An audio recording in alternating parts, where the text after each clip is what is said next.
السلام عليكم ورحمة الله وبركاته. معاكم سالم طارق، ورجعنا لكم في الدرس التالت من دروس الجلد. والدرس اللي فات كنا عملنا أول تسكين اللي هو تسكين ديفولت، وقلنا إن هو بيبقى إجباري في المشروع، إجباري في ملف الجلد فاضل جيس، لازم يكون موجود تسك ديفولت. وعملنا له رن. احنا طبعا حاطين له كونسول دوت لوج. طبعا زي ما قلنا الكونسول دوت لوج هنا مختلفة، مش زي الجافا سكريبت العادية. الجافا سكريبت العادية بتظهر الرسالة في الكونسول بتاع البراوزر نفسه، انما هنا لا، بتظهر لنا في الكونسول بتاعنا. بتظهر لنا في الكونسول زي ما احنا شايفين كده. ودي احنا هنستعملها قدام شوية، زي ما قلنا في حاجة سمارت شوية. دلوقتي واحد يقول لي لو عايز اعمل توسك غير الديفولت، يعني انا مثلا عايز اعمل مانيفاي لملفات او حاجة، زي ما قلنا الجو بيعمل حاجات كتير جدا. فازاي اعملها؟ يعني انا مش هحط كله في الديفولت وكده. اقول لك ممكن تعمل توسك تاني اهو. ازاي هنعمل كاستم توسك اللي احنا عايزينه، نقدر اللي احنا عايزينه اهو. عايزين مثلا ستارت، ندخل له فانكشن، نقول له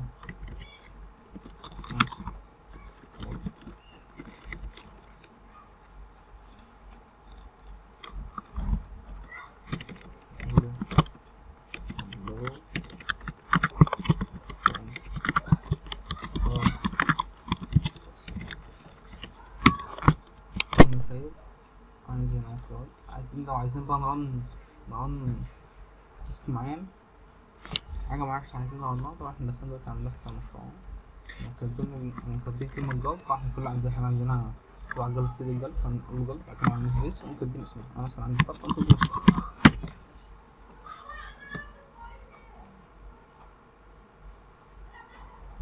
هو طبعا هيعمل التكت اهو،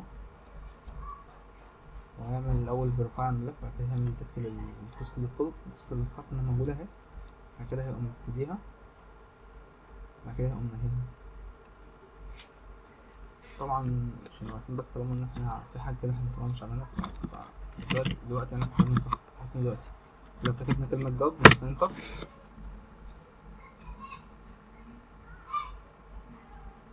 اللي هتعمل له رن ديفولت بس. طب الستارت راح فين؟ ازاي نخليه رن؟ نكتب له جاب، هنقوم عاملين كده. يستحسن طبعا ان احنا منحطش اي functions ديفولت. هعمل له جاب للتوست، وعمل توست جديد اهو. دلوقتي عايز اعمل، وهنسميه مثلا ايه،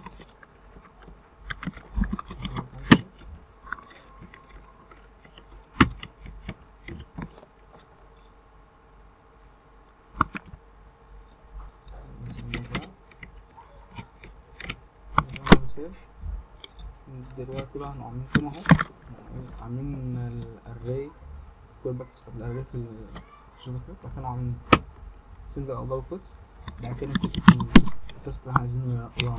اهو كده اهو، نعمل اهو جلد. نستنى، عمل رن اهو للستارت اللي احنا حاطينها هنا دلوقتي اهو. عمل رن للستارت اللي احنا حاطينه. طبعا عايزين نحط اكتر من تاسك، يعني حاطين له قيمة، بعد كده حاطين اسم التاسك التاني مثلا كان عايزينه، ونسيب انتر.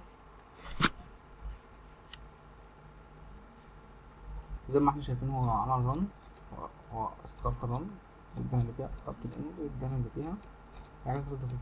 ستارت الديفولت ليه؟ لان احنا ممكن نستخدم هنا في المين فانكشن كده اهوت تقريبا. يعني انا مجربتش الحاجة دي الصراحة.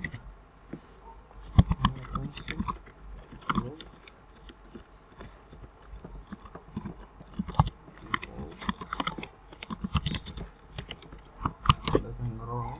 احنا بنجرب الكلام ده لان احنا يمكن لنا غلطات بنجرب فيها ونحل، هيبقى احسن برضه. غلطة يعني مش كده، ممكن يكون بيعمل كده. طبعا هو اصلا محدش بيحط حاجة في الديفولت، يعني التاسك الديفولت ده بيبقى لازم يبقى فاضي دايما، لازم الواحد يفهم اهو. فاحنا بنحط كومة اهو، احنا حاطينه مخلينه هو يعمل رن للستارت والاند. طبعا ممكن نعمل كده اهوت بعد دي كده خالص، بعد انهاء كبير كده وكده. ده لو عايزينه يطلع هو بالترتيب اللي انت بتحطه ده.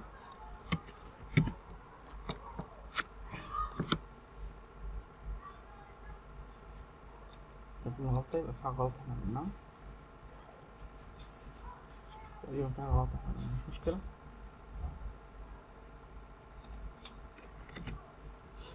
هو الأصلح أصلا ده مش عارف ايه. المهم هنا كده تمام هشتغل كده. احنا عرفنا ازاي نحط يعني التاسكات اللي احنا عايزينها ونخليها ممنوعة.